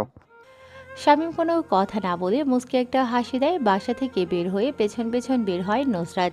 শামীম পেছনে না তাকিয়ে গেটের বাইরে গিয়ে নুসরাতের দিকে একবার তাকিয়ে মুচকি একটা হাসি দিয়ে চলে যায়। এদিকে আমজাদ হোসেনের লোক বিজয় এবং বিজয়ের লোকগুলো সবসময় চতুর্পাশে ছড়িয়ে রয়েছে, শুধু সুযোগের খোঁজে। যেন সুযোগ পেলেই চিরতরের জন্য পৃথিবী থেকে সরিয়ে দেবে ভয়ঙ্কর নামক এক আতঙ্কের নাম, স্মৃতি মুছে দেবে পৃথিবীর মানচিত্র থেকে। এদিকে কিরে, আজকাল শামীমকে খুঁজে পাওয়া যায় না? কাজের কি খবর? তা আমার কানে নতুন একটা খবর আসতেছে শুনলাম। সে নাকি কোনো মেয়ের প্রেমে টানে পড়েছে। ভাই, শুধু প্রেমের টামে পড়েনি, বরং প্রেমে পড়ে মাছ সমুদ্রে ডুবে হাবুডুবু খাচ্ছে। কি বলিস? আমি তো জানতাম না। হ্যাঁ, ভার্সিটির একটা মেয়ে দেখতে অনেক সুন্দর, ভাইয়ের মন সে কেড়ে নিয়েছে। আমি কি তাকে চিনি? আরে ভাই, মনে নেই কোনো একদিন বৃষ্টির দিনে যখন আমরা আমাদের কাছ থেকে নিজ নিজ গন্তব্যে ফিরছিলাম, তখন শামীম ভাইয়ের উপর একটা ওড়না এসে পড়েছিল। যে মেয়েটা ওড়না ছিল, ওই মেয়েটা প্রেমে পড়েছে ভাই। কি বলিস? আমি তো নিজের কানকেই বিশ্বাস করতে পারছি না। এখনো যেন আমি গোলকধাঁধার ভেতরে আটকে আছি। আরে ও হলো আমার সিংহ। ওকে দিয়ে আমি আমার পুরো পৃথিবী জয় করতে চেয়েছিলাম। সে কিনা একজন নারীর প্রেমে পড়ে গেছে। আরে নারী হলো ভয়ঙ্কর। একজন নারী চাইলেই পুরো পৃথিবীকে উলটপালট করে দিতে পারে। জানি না নারীদের কাছে কি এমন ক্ষমতা আছে। শামীমের সাথে আমাকে কথা বলতে হবে, কারণ নারীর ভালোবাসা আর টাকার নেশা মানুষকে পাল্টে দিতে পারে, নয়তো চিরতরে শেষ করে দিতে পারে। আমি চাই না সেই মেয়ের জন্য আমার গড়ে তোলার সিংহাসন নষ্ট হয়ে যাক। ভাই, শামীম ভাই তো আপনার কাজ করেছে, সে কি করলো না করলো ওইটা তো দেখার বিষয় না। চুপ বেয়াদব, তুই এখন অনেক ছোট, তুই এসব বুঝবি না। রাজনীতি আর আন্ডারওয়ার্ল্ডের মাস্টারমাইন্ড খেলা তোর এখনো মাথায় ঢোকেনি। তাদের মধ্যে কথোপকথন হতে থাকে। এদিকে আবার ইমরান সাহেব ফোন করেছে তার ছেলেকে। ফোন রিসিভ করতেই ওনার ছেলে বলে ওঠে, হ্যাঁ বাবা, বলো কেমন আছো তুমি? না বাবা, আমাকে এখানে খুব ভালো লেগেছে। তবে বাবা, একটা কথা বলবো, আমি এখানে একটা মেয়েকে ভালোবেসে ফেলেছি। মেয়েটা দেখতে পরীর মতো সুন্দর, কিন্তু বাবা ওই মেয়েটা আমাকে একদম পছন্দ করে না। তারপর একটা ছেলে আছে, এটা হলো ওর বয়ফ্রেন্ড। ছেলেটা এই শহরের সবচেয়ে বড় মাস্তান, যার কথায় পুরো দেশ কাঁপে, এমনকি তোমার থেকেও পাওয়ার বেশি। ওই দিন দুপুরে মানুষকে খুন করে মেরে ফেলে দেয় রাস্তার পাশে। কেউ কোনো কিছু বলার সাহস পায় না, এতটাই তার সাহস। ওই মেয়েটাকে আমার চাই, ঠিক আছে বাবা? নতুন সম্পর্কে আবদ্ধ হয়েছে শামীম, যে কিনা মেয়েদের দেখে অনেকটা দূরে সরে যেত। সে কিনা এখন কোনো এক নারীর প্রেমে পাগল। মানুষ পরিবর্তনশীল, কখন কাকে কোথায় ভালো লেগে যাবে বলা যাবে না, কারণ প্রত্যেকের হৃদয়ে ভালোবাসা আছে। যদি ভালোবাসা না থাকতো তাহলে এই পৃথিবী এতদিনে ভেঙে টুকরো টুকরো হয়ে যেত। শামীম নিজেও জানে না তার অজান্তে এতগুলো শত্রু তৈরি হয়েছে তাকে মারার জন্য। তাকেই মারার জন্য তার আপনজনেরাই উঠে পড়ে লেগেছে। রক্তের এই শহরে কেউ আপন হয় না, কারণ এই রক্তের শহরে রক্তই বেইমানি করে। এই নোংরা রাজনীতির অন্ধকার জগতে সবাই বড় হতে চায়, সবাই নিজের ক্ষমতায় পৃথিবী কাঁপাতে চায়, কিন্তু দিন শেষে টিকে থাকে সেই যারা কলিজা আছে বুকে। শামীম তার ছেলেপেলেদের নিয়ে বিভিন্ন কোম্পানি থেকে চাঁদা তুলে সেগুলো বিভিন্ন অনাথ আশ্রম, বৃদ্ধাশ্রমে, এমনকি এতিমখানায়, মাদ্রাসায়, ভালো ভালো প্রতিষ্ঠানে দিয়ে আসে। শামীমকে টাকা দেয়, বিনিময়ে শামীম তাদেরকে বাকি সন্ত্রাসীদের হাত থেকে তাদেরকে প্রোটেকশন দেয়। রাত হয়েছে, নিস্তব্ধ পরিবেশ, যে যার মতো কাজ করছে। শামীম ফোনে কথা বলছে সেই নুসরাতের সাথে। নতুন নতুন প্রেম হলে যা হয় যেন তাদের কথাই শেষ হয় না। এদিকে এটা দেখে সবাই হাসে। এমন সময় সাকিব সেখানে চলে আসে। সাকিব এসে বলে ওঠে, কিরে শামীম, কোথায়? ওই যে কথা বলছে। সাকিব এটা দেখে হতবাক হয়ে যায় যে ছেলেটা কিনা সারাক্ষণ বন্দুক আর সিগারেট নিয়ে পড়ে থাকতো, সে কিনা এখন প্রেমের সাগরে ভাসে। যার কথায় দুনিয়া কাঁপতো সেই ছেলেটা কিনা এখন একটা মেয়ের প্রেমে পড়ে গেছে। সাকিব মেনে নিতে পারছে না, রেগে মেগে বলে ওঠে, এ শামীম, তোর কি হয়েছে? ইদানিং আমি খেয়াল করছি তুই একটু বেশি ফোনে পড়ে আছিস। পৃথিবীর খবর কি তোর কান পর্যন্ত আসে? কি হয়েছে, এত চিৎকার করছো কেন? আরে বেটা, তোকে মারার জন্য সারা বিশ্ব জুড়ে প্ল্যান প্রোগ্রাম করতে শুরু করেছে, আর তুই কিনা একটা মেয়ের পেছনে পড়ে আছিস। আর টাকা থাকলে শুধু মেয়ে না, মেয়ের মাও তোর কাছে আসবে। শর্টকাটে কথা বলো, কি হয়েছে? স্বাধীনকে তুলে নিয়ে আসার ব্যবস্থা কর। এমপির ভাই স্বাধীন বড্ড বেশি বাড়াবাড়ি করছে, তোকে মরে ফেলে আমাকে মারার প্ল্যান করছে। আমি চাই না সামনে ইলেকশন, যে কোনো মূল্যে আমাকে এমপি হতে হবে। আমার এটা স্বপ্ন। কাজ হয়ে যাবে। ওকে। সাকিব আর কোনো কথা না বলে সেখান থেকে চলে যায়। শামীম চোখের ইশারা দেওয়ার সাথে সাথে সাগরসহ বাকি সবাই চলে যায় স্বাধীনকে তুলে নিয়ে আসার জন্য। কথা বলতে থাকে এরা। নোংরা রাজনীতিতে মেতে উঠেছে পুরো শহরটা। অন্ধকার জগৎটা নতুন এক রক্তের ঘ্রাণে মেতে উঠেছে। শামীমের কথা মতো সবাই যখন চলে যায় স্বাধীনকে তুলে নিয়ে আসতে, স্বাধীন হচ্ছে এমপির ভাই যাকে শামীম মেরে ফেলেছিল। প্রতিশোধ নিতে দেশের বাইরে থেকে ফিরে এসেছে স্বাধীন। স্বাধীন তার কয়েকজন সঙ্গী সফরকে নিয়ে তাদের পুরো বাংলোতে বসে মিটিং করছে। এমন সময় বাইরে বেশ কয়েকটা গাড়ি প্রবেশ করে। গাড়িগুলো থেকে নেমে আসে অস্ত্রধারী বেশ কিছু মানুষ, সবার হাতে স্নাইপার। গুলি করতে করতে এগিয়ে যায়। সামনে যে আসে সেই পিঁপড়ের মতো মারা যায়। বেশ কিছু সময় সেখানে গোলাগুলি চলে। এক পর্যায়ে শামীমের দলের বেশ কয়েকজন আহত হয়েছে। সবাইকে মেরে সেখান থেকে তুলে নেয় স্বাধীনকে। স্বাধীন বলে ওঠে, কে তোরা, কি চাই আমার কাছে? আমাদের কিছু চাই না, তবে তুই যাকে মারার জন্য এখানে এসেছিস তাকে তোর চাই। মানে কি, বুঝিয়ে বল। শালা, তুই মুরগি হয়ে শিয়াল শিকার করতে এসেছিস, আর এখন নিজেই শিয়ালের কাছে শিকার হয়ে গেলি। তোকে তুলে নিয়ে যাওয়ার জন্য আমাদেরকে ভিক্টর পাঠিয়েছে। ভিক্টর নামটা শোনার সাথে সাথেই সবাই চলন্ত গাড়ির নিচে তাকিয়ে দেখতে পায় গাড়িটার সিট ভিজে গেছে, কেননা প্যান্ট নষ্ট করে ফেলেছে স্বাধীন। প্যান্টে বাথরুমও সেরে ফেলেছে। ভিক্টর নামটা শোনার সাথে সাথে, ভিক্টর নামটা শুধু নাম নয়, এটা একটা আতঙ্ক, একটা ঝড়, একটা তুফান। কোন দিক দিয়ে আসে আর কোন দিক দিয়ে যায় তা বলা মুশকিল। তার মাথার তার ছিঁড়ে যাওয়া মানে তাকে সামলানো শুধু মুশকিল না, দুষ্কর হয়ে ওঠে। স্বাধীন ভয়ে জড়সড়ো হয়ে গেছে, কেননা তাকে বাঁচানোর মতো এখানে কেউ নেই। সে দেশে ফেরার মাত্র 2 দিন হয়েছে। নিজের মতো করে তার সিংহাসন তৈরি করতে তার বেশ সময় লাগতো। তার আগেই যে তাকে তুলে নেবে ভাবতে পারেনি সে। স্বাধীন বলে, তোর কত টাকা চাই আমাকে বল, বিনিময়ে আমাকে ছেড়ে দে। আমি এই দেশ ছেড়ে চলে যাব আজকে, কেউ জানবে না। তোদের যত কোটি টাকা লাগে আমাকে বল, বিনিময়ে আমাকে ছেড়ে দে। আমি কথা দিচ্ছি এই মুহূর্তে চলে যাব, আর ফিরবো না এই দেশে। ভাই, পারলে আমাদের মাফ করে দিস। সিংহের খাদ্য হয়েছিস তুই, সিংহের সামনে থেকে খাবার সরিয়ে নেওয়ার ক্ষমতা নেই। আমাদের কেউ তোকে সরিয়ে দিতে গেলে আমরাই তার শিকার হয়ে যাব। ছেলেটার মুখে কাপড় বেঁধে ফেলে চলে আসে। রাত গভীর হতে থাকে। পরিবেশ শান্ত আর নিস্তব্ধ থাকে। পশু পাখির ডাকাডাকি কণ্ঠে শুরু করে ঝিঝি পোকা, পোকা জোনাকির নাচানাচি, মেতে চলে আকাশের তারা এবং চাঁদের আলোয় আলোকিত হতে থাকে পরিবেশটা। মানুষের নিস্তব্ধতা আর অন্ধকার রাতের রাজার হুঙ্কার পরিবেশটা ভয়ঙ্কর আর উত্তপ্ত গরম হয়ে ওঠে। অন্ধকার রুম, বাইরে চাঁদনি আকাশের আলো। হঠাৎ করে কড়কড় শব্দে রুমের দরজা খুলে যায়। রুমে হালকা আলো প্রবেশ করে, কারো পায়ের শব্দ শুনতে পায়। বাধা অবস্থায় থাকা ছেলেটি পায়ের শব্দগুলো বেশ গম্ভীর হতে থাকে। এগিয়ে আসতে থাকে কোনো এক মানুষের গুটি গুটি পায়ের আওয়াজ। যত আওয়াজটা কাছে আসতে থাকে তত বেশি যেন বাধা অবস্থায় থাকে ছেলেটার বুকের ভেতরে থাকা হৃৎপিণ্ডটা কেঁপে ওঠে। হঠাৎ করে এই রুমের ভেতরে থাকা মরিচ বাতিগুলো জ্বলে ওঠে। হলুদ, সবুজ, বেগুনি, লাল, নীল একসাথে জ্বলে ওঠে, আবার নিভে যায়। ছেলেটা ভয়ে চোখ বন্ধ করে নেয়। হঠাৎ ছেলেটার মাথার উপর 200 ওয়ার্ডের লাল বাতিটা জ্বলে ওঠে। ছেলেটা ভয়ে সামনে চোখ খুলতেই আবার চমকে ওঠে, কেননা তার সামনে একজন মানুষ দাঁড়িয়ে আছে। চোখ খুলতেই মানুষটাকে দেখার সাথে সাথেই বেশ খানিকটা আটকে ওঠে। কে তুমি? কেন আমাকে তুলে এনেছো? কি চাই তোমার? ভিক্টরকে না চিনে না দেখে ভিক্টরকে মারতে চলে এলি ভিক্টরের এই জগতে? কপাল থেকে চোখ যেন বেরিয়ে আসবে। ভিক্টর নামটা শুনতেই চোখের সামনে এরকম ভয়ঙ্কর আকৃতির মানুষ এই প্রথম দেখছে। চোখগুলো লাল রক্ত বরণ ধারণ করেছে, চুলগুলো এলোমেলো, মুখে চাপদাড়ি, খোঁচা খোঁচা। স্বাধীন বলে ওঠে, আমাকে ছেড়ে দাও, আমি চলে যাব। আর এই দেশে ফিরবো না। এই দেশে তুমি থাকবে তোমার মতো করে, আমাকে যেতে দাও। আমি থাকবো আমার শহরে নিজের মতো করে। ছেলেটা এই কথা শুনে হেসে ওঠে। তার হাসিতে যেন ভয়ঙ্কর কিছু লেগে আছে। সিংহের জঙ্গলে প্রবেশ করতে কারো অনুমতি লাগে না, তবে সিংহের গুহায় প্রবেশ করলে কেউ বেঁচে ফিরতে পারে না।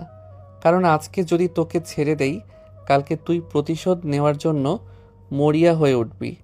আমি যখন ক্লাস 2তে পড়তাম তখন আমার শিক্ষক আমাকে বলেছে শত্রুকে কখনো ছেড়ে দিতে নেই, কারণ শত্রুকে আজকে ছেড়ে দিলে কালকে সে আরও হিংস্র হয়ে উঠবে প্রতিশোধ নেওয়ার জন্য। তাই শত্রুকে একবারেই মেরে ফেলা উচিত, দ্বিতীয়বার সুযোগ দেওয়া উচিত না। স্বাধীন নামের ছেলেটার ডান পাটা ভিক্টর নামের আগন্তুকটা তার রানের ওপর নিয়ে একটা রড কাটা মেশিন হাতে নেয়। এরপর স্বাধীনের ডান পায়ের বুড়ো আঙুলটা চেপে ধরে। এরপর আগন্তুকটা পাশেই একটা গ্যাস চুলা চালু করে তারপর সেখানে অনেকগুলো প্যারেক নিয়ে আসা হয়। প্লাস দিয়ে একটা প্যারেক নিয়ে সেই গ্যাস চুলার মাঝে ভালো করে গরম করতে থাকে। এটা দেখে স্বাধীনের চোখ থেকে ভয়ে পানি বের হতে থাকে। চোখ দিয়ে কিছু একটা বোঝাতে চায়, কিন্তু তার চোখের দিকে কেউ তাকায় না, কারণ চোখ ভয়ঙ্কর জিনিস। চোখেই লুকিয়ে থাকে সমস্ত মায়া।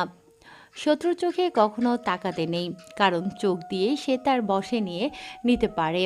আগন্তুকটা প্যারেকগুলো গরম করতে থাকে এক এক করে। সমস্ত প্যারেক যখন লাল টকটকে গরম হয়ে ওঠে, ঠিক তখন সেই ডান পায়ের বুড়ো আঙুলটার ভেতর গরম প্যারেকগুলো এক এক করে ঢোকাতে থাকে। সাথে সাথে ছেলেটা যেন পাগলা কুত্তার মতো লাফালাফি শুরু করে। যেমন একটা ষাঁড় গরুকে কোরবানি দেওয়ার আগে রশি দিয়ে ভালো করে বেঁধে নেওয়ার পরেও লাফালাফি করে, ঠিক তেমনই ছটফট করতে থাকে স্বাধীন নামের ছেলেটা। শামীম চোখের ইশারা দেওয়ার সাথে সাথে আশিক, সাগর, শাহ আকাশ সহ বেশ কয়েকজন কানে হেডফোন এবং চোখে কালো কাপড় বেঁধে দিয়ে বেশ শক্ত করে চাপড়ে ধরে স্বাধীনকে, যাতে স্বাধীন নড়াচড়া করতে না পারে।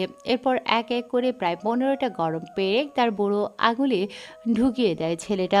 নিস্তেজ হয়ে গেছে আঙুলটা, সিদ্ধ হয়ে গেছে নখটা, পুড়ে গেছে। এরপর হাত দিয়ে নখটা তুলে ফেলে দেয়, কেননা নখটা পুড়ে গেছে। এরপর সেই ক্ষতস্থানে হালকা করে ঢেলে দেয় মরিচের গুঁড়ো। ছেলেটা নিস্তেজ হয়ে ওঠে, নড়াচড়া করতে পারে না। এটুকু আঘাত সহ্য করতেই প্রায় মৃত্যুর দুয়ারে ঢলে পড়েছে। আরও কিছু শাস্তি দিতে যাবে, এমন সময় প্রবেশ করে সাকিব। সাকিব এটা দেখার সাথে সাথে চমকে ওঠে, ভয়ে মনে মনে বলে ওঠে, এতদিন শুনেছিলাম সে ভয়ঙ্কর, কিন্তু সে যে এতটাই হিংস্র হয়ে উঠবে আমি ভাবতেই পারিনি। দুধ কলা দিয়ে আমি আবার কাল সাপ পালছি না তো। সাকিব মনে মনে এই কথাটা বলে সেখান থেকে বের হয়ে চলে যায়। শামীমের বেশ মায়া হয় ছেলেটার প্রতি, তাই শামীম কষ্ট দেবে না বলে একটা ফাঁকা ইঞ্জেকশন হাতে নিয়ে হাওয়া টেনে নিয়ে সেই ইঞ্জেকশন সিরিঞ্জটা পুশ করে দেয় স্বাধীনের শরীরের সাথে সাথে। স্বাধীনের রগে বাতাস প্রবেশ করার সাথে সাথে ছটফট করতে করতে শেষ নিঃশ্বাস ত্যাগ করে। এরপর লাশটাকে গুম করে দেওয়ার কথা বলে শামীম সেখান থেকে চলে যায়।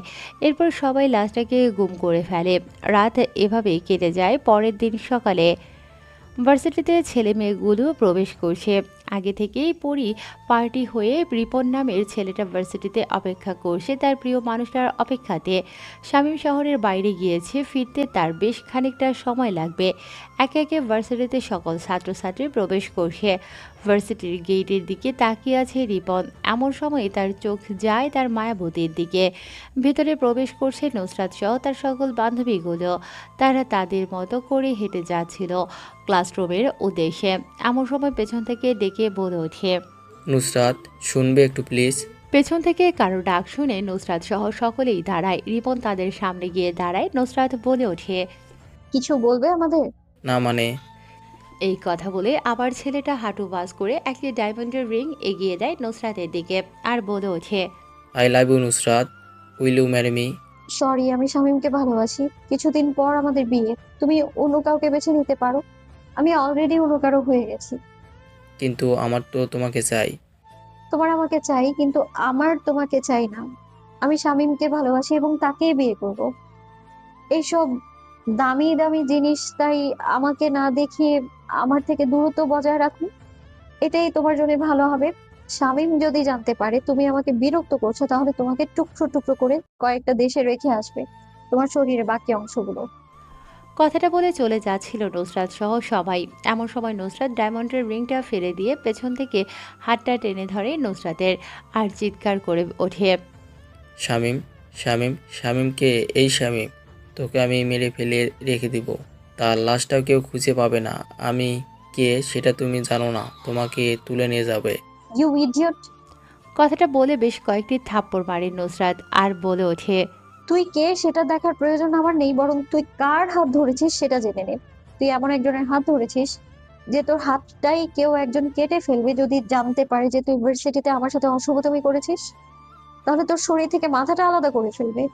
আমি সেরকম একজনকেই ভালোবাসি যে শুধু আমাকে ভালোবাসে, সে আমার জন্য পুরো পৃথিবীটা ছেড়ে দিতেও পারে। কথাটা বলে চলে যাচ্ছিল নুসরাত। এমন সময় ভয়ঙ্কর একটা হাসি দিয়ে রিপন বলে ওঠে, আমার গালে থাপ্পড় মারার শাস্তি তোকে পেতে হবে। তোকে আমি জাস্ট তুলে নিয়ে যাব। কথাটা বলে চলে যায় রিপন। রিপন ভীষণ রেগে আছে। এদিকে সবটাই খেয়াল করেছিল বিজয়। বিজয় দুর্বলতা খুঁজে পেয়েছে ভিক্টরকে পৃথিবী থেকে সরিয়ে দেয়া। সে এখন মাস্টার মাইন্ড গেম খেলবে, কাটা দিয়ে কাটা তুলবে। ফোন করে অজানা এক নাম্বারে, হ্যালো বস, খেলা তো জমে গেছে, অলরেডি আগুন ধরে গেছে। শুধু সেই আগুনে হালকা তেল ঢাললেই হবে, তাইলে আগুন আরো দাও দাও করে চলবে। কি হয়েছে পরিষ্কার করে বলবে? তা তো বুঝতে পারবো। কথায় কখন তেল ঢালতে হবে শুধু বলে দে, সময় মতো কাজ হয়ে যাবে। শামীম নামে ডিরেক্টরের দুর্বলতা খুঁজে পেয়েছি। সেটা হচ্ছে একটা মেয়ে, আর সেই মেয়েটাকে অন্য একটা ছেলে ভালোবাসে। এখন শুধু কাটা দিয়ে কাটা তুলতে হবে। আশা করি বুঝতে পেরেছেন। আরে বাঘের বাচ্চা, দারুণ খবর দিয়েছিস তুই। আমি বুঝে গেছি কি করব। তুই চলে আয় ওখান থেকে। তারা প্ল্যান করতে থাকে কিভাবে কাটা দিয়ে কাটা তুলবে। শহরে ফেরার উদ্দেশ্যে সফর থেকে রওনা হয়ে দিয়েছে শামীম। ফিরতে ফিরতে বেশ রাত হবে। এক এক করে সমস্ত ক্লাস শেষ করে তারা ভার্সিটি শেষে শপিংয়ের উদ্দেশ্যে রওনা দেয় সকল বান্ধবী মিলে। নুসরাত শামীমের জন্য বেশ কিছু পোশাক কিনেছে আর মাইশা কিনেছে সাগরের জন্য। মাইশার বেশ ভালো লেগেছে সাগরকে। দেখতে দেখতে সন্ধ্যা হয়ে যায়। শহরের প্রায় কাছাকাছি চলে এসেছে শামীম। শপিং শেষে রেস্টুরেন্টে খাওয়া দাওয়া করে বাড়ির উদ্দেশ্যে রওনা দেওয়ার জন্য গাড়িতে করে রওনা দিয়েছে মাইশা আর নুসরাত। বাকি সবাই অন্য একটা গাড়িতে করে চলে যায়, কেননা নুসরাত আর মাইশার বাড়ি কাছাকাছি। অন্যদিকে বিজয় রাতে দেখা করে রিপনের সাথে আর সেখানে গিয়ে রিপনকে বলে ওঠে, তোমাকে সবার সামনে ভার্সিটিতে অপমান করেছি। তুমি চাইলে তাকে তুলে নিয়ে এসে তোমার রাতের ডিনার বানাতে তুমি ফুল সাপোর্ট পাবে। আমার ওই শামীম আমার পুরনো শত্রু, তোমার যাতে কোনো ক্ষতি করতে না পারে সেজন্যই আমি তোমাকে ফুল সাপোর্ট দেব। তোমার ওই মেয়েটাকে চাই, আর আমার শামীমের লাশ চাই। তুমি এই মেয়েটাকে তোমার মতো করে ইউজ করে সেখান থেকে চলে যাবে। কিন্তু এটা কি করে সম্ভব? ওই শামীম তো অনেক ডেঞ্জারাস, আমি শুনেছি। যদি আমাকে মেরে ফেলে, তাছাড়া এই সুযোগ আমি পাবো কি করে? তোমাকে ফুল সাপোর্ট দেব আমি। নুসরাত সহ সবাই শপিংয়ে করতে গিয়েছে। রাতে তুমি রাস্তায় অপেক্ষা করবে, আর যে সেখানে তাদেরকে ধরে তুমি তোমার কাজ সেরে নেবে। আমার লোকেরা তাদেরকে ফলো করছে, এটাই সুযোগ। ওকে, তবে আমি বিপদে পড়লে আমাকে সাহায্য করতে হবে। ওকে, তবে শামীমকে মারতে তোমাকে অনেক সাহায্য করতে হবে। ওকে, তাদের ঠিকানা দাও। বিজয়ের কাছ থেকে এবং বিজয়ের কথা মতো ঠিকানা নিয়ে রাস্তায় অপেক্ষা করতে থাকে নুসরাতের আসার। দেখতে দেখতে রাত 9টা বেজে যায়। রাস্তা বেশ নিস্তব্ধ। হঠাৎ করে নুসরাতের গাড়ি থেমে যায়। নুসরাত বলে ওঠে, চাচা কি হলো? একটু নেমে দেখো তাদের কি চাই। কথাটা বলে যখন ড্রাইভার তাদের সামনে যায় তখনই গরম বুলেটের শব্দে জায়গাটা গরম হয়ে ওঠে। চমকে ওঠে গাড়ির ভেতরে থাকা নুসরাত ও মাইশা। নুসরাত ও মাইশা গাড়ি থেকে বের হতে যাবে এমন সময় তাদের গাড়ির সামনে বেশ কয়েকজন এসে দাঁড়ায়। গাড়ির ভেতর থেকে তাদেরকে টেনে বের করে আনে। এরপর তাদের সামনে রিপন এসে দাঁড়ায়। রিপনকে দেখে নুসরাত বলে ওঠে, তুই তুই আমাদের রাস্তা আটকেছিস কেন? শুধু রাস্তায় আটকায়নি, তুলে নিয়ে যেতে এসেছি। শামীম যদি জানতে পারে তাহলে তোকে জীবন্ত মাটিতে পুঁতে দেবে। সময় থাকতে হ্যাঁ বলে দিয়ে, নয়তো তোর সাথে খুব খারাপ কিছু হবে। বেঁচে থাকতে কোনোদিনও না। আমি তোকে ভালোবাসি, প্লিজ চল। তুই আমার ড্রাইভারকে মেরে ফেলেছিস, তোর মুখে আমি থুথু দিই। কথা শুনে রিপন রেগে যায় আর বলে ওঠে, তোর খুব অহংকার বেড়েছে তাই না? তোর অহংকার আজকে আমি ভেঙে ফেলবো। তোরা এই মালটাকে সামলা, আমি এটাকে দেখছি। কথাটা বলে তারা বেশ কয়েকজন মিলে মাইশাকে নিয়ে পাশের গাড়িতে যায়। আর রিপন সেখানেই নুসরাতের উপর ঝাঁপিয়ে পড়ে। তারপর জোর জবরদস্তি করে সেখানে নুসরাতের সাথে শারীরিক সম্পর্কে লিপ্ত হয় রিপন। জোর করে ধর্ষণ করতে থাকে মাইশা ও নুসরাতকে। নুসরাত বাঁচার জন্য ছটফট করে আর চিৎকার করে বলে ওঠে, ছাড় বলছি জানোয়ার, তুই ভাবতে পারবি না শামীম যদি জানতে পারে তোকে মেরে কেটে কেটে টুকরো টুকরো করে ভাসিয়ে দেবে। তোকে আজকে আমার কাছে পেয়েছি, আপাতত সুখটা নিয়ে নেই, পরেরটা না হয় পরে দেখা যাবে। এই বলে মুখ চেপে নিজের কাজ করতে থাকে। হাইওয়ের রাস্তায় বেশি গাড়ি ঘোড়া চলাচল নেই। রাত গভীর হওয়াতে পরিবেশটা কিছুটা নিস্তব্ধ। যে গাড়িগুলো যায় তারা না থেমে চলে যায়। কোনো রকমে নুসরাত তার ব্যাগ থেকে ফোনটা বের করে কল করে। ওপাশ থেকে শামীম ফোনটা রিসিভ করতেই নুসরাতের কান্না শুনতে পায়। রিপন, তুই আমাকে ছেড়ে দে জানোয়ার, তোকে শামীম ছাড়বে না। আমার সত্যি করে বলছি, তোকে ওই রাস্তার কুত্তার থেকেও ভয়ঙ্কর মৃত্যু যন্ত্রণা দিয়ে মারবে। চুপ শালি, আমি যখন যে কাজ করি সে কাজের প্রতি আমার পুরো ফোকাস থাকে। নতুন করে কেউ যদি আমার সেই কাজের মধ্যে ডিস্টার্ব করে তাহলে তাকে আমি দুনিয়া থেকে সরিয়ে দেই। যদি মতে না চাস তাহলে আমি তোর সাথে যা করছি তা আমাকে করতে দে। ব্যথায় কুঁকড়ে ওঠে নুসরাত। নুসরাতের হাত থেকে ফোনটা পড়ে যায় রাস্তার ধারে। নুসরাত চেঁচিয়ে ওঠে, নিস্তেজ হয়ে যায়, জ্ঞান হারিয়ে ফেলেছে নুসরাত। রিপন যেন তারপরও থামছে না। ওদিকে মাইশা জ্ঞান হারিয়ে রাস্তার পাশেই পড়ে আছে নগ্ন অবস্থায়। বাকি ছেলেগুলো এসে রিপনকে নুসরাতের হাত থেকে ছাড়িয়ে নেয়। এরপর জোর করে টানতে টানতে রিপনকে সেখান থেকে নিয়ে অন্য গাড়িতে করে পালিয়ে যায়। এদিকে নুসরাতের এমন কণ্ঠ আর রিপনের নাম শুনে শামীম তো চমকে ওঠে, কেননা তখন মোটামুটি বেশ রাত হয়েছে। সবই ফোনের ওপাশ থেকে বলতে থাকে চিৎকার করে, নুসরাত, কি হয়েছে তোমার? তুমি কোথায় আছো? কি হয়েছে? কোথায় আছো তুমি?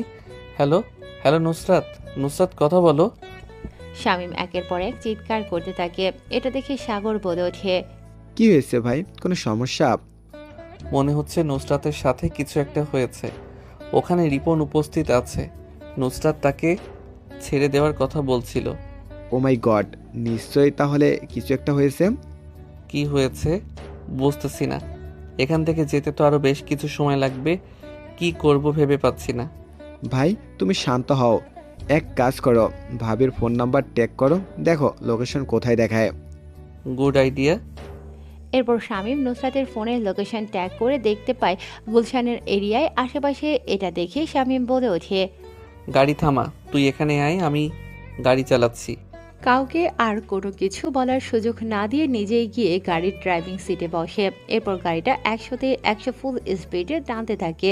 সবার চোখ দিয়ে পানি পড়তে শুরু করেছে। সবার জীবন যেন হাতের মধ্যে এসে মুষ্টিবদ্ধ হয়েছে, কেননা এত স্পিডে গাড়ি টানতেছে যা চোখে কোনো কিছুই দেখা যায় না। বাতাসের তীব্র গতি আর গাড়ির স্পিডে কলিজার পানি শুকিয়ে গেছে। গাড়ির ভেতরে থাকা সকলের ভয়ে সাগর সহ সকলে বলতে থাকে, ভাই তোমার দোহাই লাগে, একটু গাড়িটা আস্তে চালাও, আমরা সময় মতো পৌঁছে যাব, টেনশন করো না, ভাবির কিছুই হবে না, তুমি শুধু একটু গাড়িটা দেখে চালাও ভাই। শামীম কোনো কথা শোনে না, পাগলের মতো গাড়িটা ফুল স্পিডে টানতে থাকে। তাদের গাড়ির সামনে দিয়ে বড় বড় ট্রাক, লরি, বড় বড় যানবাহনগুলো চলে যাচ্ছে, সেদিকে তার কোনো খেয়াল নেই। ফুল স্পিডে টানতে থাকে শামীম। প্রায় গুলশান এলাকায় ঢুকে পড়েছে গাড়ি ফুল স্পিডে থাকায় হঠাৎ করে সিগন্যাল বেরিয়ে যায়। সিগন্যাল বেরিয়ে যাওয়ার সাথে সাথে সেখানে এক ধরনের অ্যালার্ম বেজে ওঠে। সাথে সাথে শামীম গাড়িটা ব্রেক করার সাথে সাথে পেছনে থাকা সবাই সামনে এসে আছাড় খায়। বেশ খানিকটা ব্যথা পায় সকলে। গাড়ির ধোঁয়ার পাইপ থেকে কোনো কালো ধোঁয়া বের হতে থাকে। গাড়ির চাকাগুলো পর্যন্ত যেন গরম হয়ে গেছে, যেন রোডে আগুন ধরে গেছে, এত স্পিডে এনেছে গাড়িটা। শামীম এবার সিগন্যালের দিকে তাকায়, দেখতে পায় সিগন্যাল থেকে কিছুটা সামনে এগিয়ে এসেছে। ভাই, সিগন্যাল তো পেছনে ফেলে আসলাম। সিগন্যাল এখানকার আশেপাশে দেখাচ্ছে, গাড়িটা ব্যাক দিতে হবে।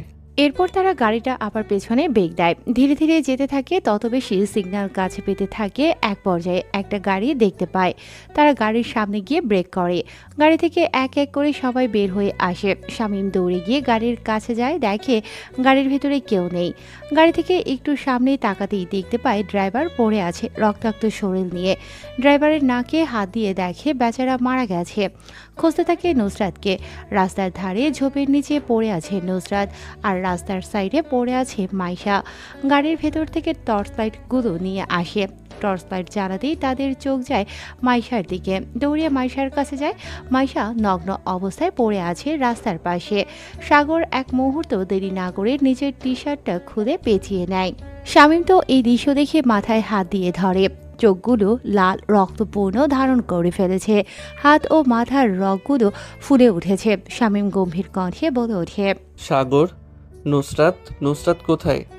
তাকে দেখো। তারপর সবাই খুঁজতে থাকে। এক পর্যায়ে ঝোপের আড়াল থেকে দেখা যায় একটা পা বের হয়ে আছে। এটা দেখে আশিক চিৎকার করে বলে ওঠে, ভাই তুমি এদিকে আসো। শামীম আশিকের কথা মতো শামীম দৌড়ে যায় সেদিকে। ঝোপের আড়ালে যেতেই শামীমের কলিজা কেঁপে ওঠে। সবাই লজ্জায় চোখ বন্ধ করে ফেলে। শামীম এক মুহূর্ত দেরি না করে নিচের পড়ে থাকা টি শার্টটার গুদাম খুঁড়ে টান দেওয়ার সাথে সাথেই সব চিরে ফেলে। এরপর পরিয়ে দেয় নুসরাতকে, কেননা নুসরাতের বিভিন্ন জায়গায় কাপড় ছেঁড়া, বেশ কয়েক জায়গায় নখের আঁচড়ের দাগ। শামীম নুসরাতকে পেঁচিয়ে নেয় আর পাগলের মতো বলতে থাকে, এই নুসরাত, তোমার কি হয়েছে? চোখগুলো জান, তোমার কিছু হতে দিব না আমি। আশিক, গাড়ি বের কর। সাগর, তুই মাইশাকে নিয়ে আয়। শামীমের কথা মতো আশিক গাড়ি নিয়ে আসে। তারপর নুসরাত আর মাইশাকে নিয়ে হসপিটালের উদ্দেশ্যে রওনা দেয়। ওদিকে সাকিবকে এবং রেজাউলকে আগে থেকে বলে দেয় হাসপাতালে যেন সবকিছু রেডি রাখে।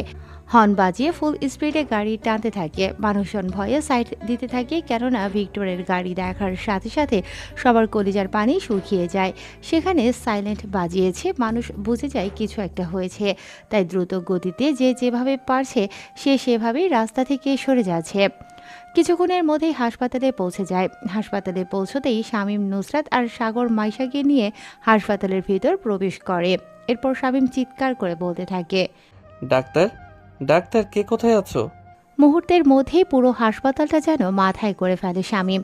খবরটা এক মুহূর্তের জন্য গরম হয়ে ওঠে। পুরো হাসপাতালের কর্মকর্তাগুলো ভিড় জমায় সেখানে। ডক্টর, নার্সগুলো এসে দ্রুত অপারেশন রুমে নিয়ে যায় নুসরাত আর মাইশাকে। নুসরাত আর মাইশার অপারেশন শুরু হয়। অপারেশন ভেতরে চলছে। রুমের বাইরে অপেক্ষা করছে শামীম সহ বাকি সবাই। সাকিব এসেছে। সাকিব বলে ওঠে, শামীম, চিন্তা করিস না, কিছু হবে না। ডাক্তার ভেতরে অপারেশন করছে, তুই একটু শান্ত হ। না না না, আমি কোনোভাবেই শান্ত হতে পারছি না। ওর সাহস হয় কি করে? সে আমার কলিজার দিকে হাত বাড়িয়েছে। ওকে যদি আমি প্রকাশ্যে জবাই করে না মারতে পারি, আমি জারজের সন্তান। কথাটা বলছে আর পাগলের মতো নিজের মাথায় হাত দিয়ে চুলগুলো জোর করে টানতে থাকে। মুখের আকৃতি পাল্টে গেছে শামীমের। চোখ দিয়ে পানি এবং চুলগুলো লাল রং ধারণ করেছে। দাঁতে দাঁত চেপে কিরমির করতে থাকে। উপস্থিত থাকা সকলে ভয় পেয়ে গেছে, কেননা পুরো হিংস্র হয়ে উঠেছে শামীম। এই মুহূর্তে শামীমের সাথে কথা বলা আর নিজের বিপদ নিজেই ডেকে আনা একই ব্যাপার। শামীম নিজেকে কোনোভাবেই শান্ত করতে পারছে না। নিজের ভালোবাসার মানুষটার এরকম পরিণতি দেখে নিজের বুকে চাপড়াতে থাকে আর বলে ওঠে, না না না, কিছুতেই আমি তাকে ছাড়বো না, কিছুতেই না। সাগর, খবর নে, কুত্তার বাচ্চা কোথায় আছে? ভাই, তুমি একটু শান্ত হও, আমরা খবর নিচ্ছি। তাকে কিছুতেই বেঁচে থাকতে দেব না, তুমি শুধু একটু শান্ত হও। আরে বেটা কথা কম, খোঁজ নে, খবর লাগা। কোথায় সে, তার সাথে কে কে জড়িত আছে, দ্রুত খবর নে। ভাই তুমি শান্ত হও, আমরা খবর লাগিয়েছি, আমাদের ছেলেপেলেগুলো এখনই খবর দিয়ে যাবে। আমি চাই নুসরাতের জ্ঞান ফিরে আসার আগেই তাদেরকে আমি এক বুক মাটির নিচে চাপা কবর দিব, যাতে নুসরাত জ্ঞান ফেরার পর শুনতে পাই তার সাথে অসভ্যতামি করার শাস্তি কতটা ভয়ঙ্কর হতে পারে। চতুর্পাশে অলরেডি খবর লাগিয়ে দিয়েছে ভিক্টরের ছেলেপেলেগুলো খোঁজ দিতে থাকে। সাকিব তো রীতিমতো ভয় পেয়ে গেছে, কেননা সাকিব যে ছেলেটাকে রক্ত নিয়ে খেলতে আরও উন্মাদ দেখেছে, সেই ছেলেটা কিনা আজকে একটা মেয়ের জন্য পুরো পৃথিবীর সাথে লড়তে প্রস্তুত। সাকিব ভীষণ ভয় পেয়েছে। সাকিব সেখান থেকে সান্ত্বনা দিয়ে বেরিয়ে আসে। সাকিব গাড়িতে যেতে যেতে মনে মনে বলে ওঠে,